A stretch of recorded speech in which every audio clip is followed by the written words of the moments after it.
আসসালামু আলাইকুম প্রিয় চাকরি প্রার্থী ভাই ও বোনেরা, আজকে আপনাদের জন্য আরো একটি নতুন ভিডিও নিয়ে হাজির হলাম। আর এই ভিডিওতে আমরা একটা গণবিজ্ঞপ্তি বা নোটিশ নিয়ে আজকে আলোচনা করব। সেটা জেলা প্রশাসক কার্যালয় নেত্রকোনা কর্তৃক স্থানীয় সরকার শাখা কর্তৃক প্রদত্তিত এবং বিজ্ঞপ্তিটা প্রকাশ করেছে 16 জুলাই 2025 তারিখে। এবং তারা কি বলছে দেখবেন গণবিজ্ঞপ্তিতে, এত দ্বারা সংশ্লিষ্ট সকলের অবগতির জন্য জানানো যাচ্ছে যে জেলা প্রশাসক কার্যালয় নেত্রকোনা গত 16 জানুয়ারি 2017 তারিখে এত নং স্মারকে জারিকৃত নিয়োগ বিজ্ঞপ্তির আলোকে নেত্রকোনা জেলা অধীন ইউনিয়ন পরিষদের হিসাব সহকারী কাম কম্পিউটার অপারেটর সৃষ্ট পদে জনবল নিয়োগের লক্ষ্যে 24টি পদের জন্য গত 29 নভেম্বর 2019 তারিখে অনুষ্ঠিত লিখিত পরীক্ষা মহামান্য হাইকোর্ট বিভাগের রিট পিটিশন এত নং প্রেক্ষিতে স্থগিত করা হয়েছে। গত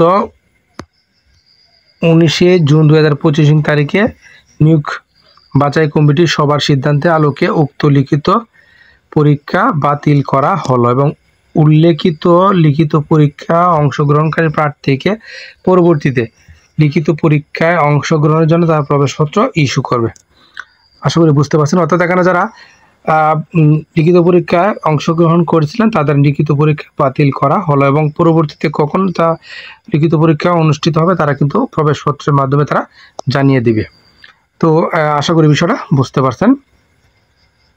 ধন্যবাদ সবাইকে এতক্ষণ সাথে থাকার জন্য।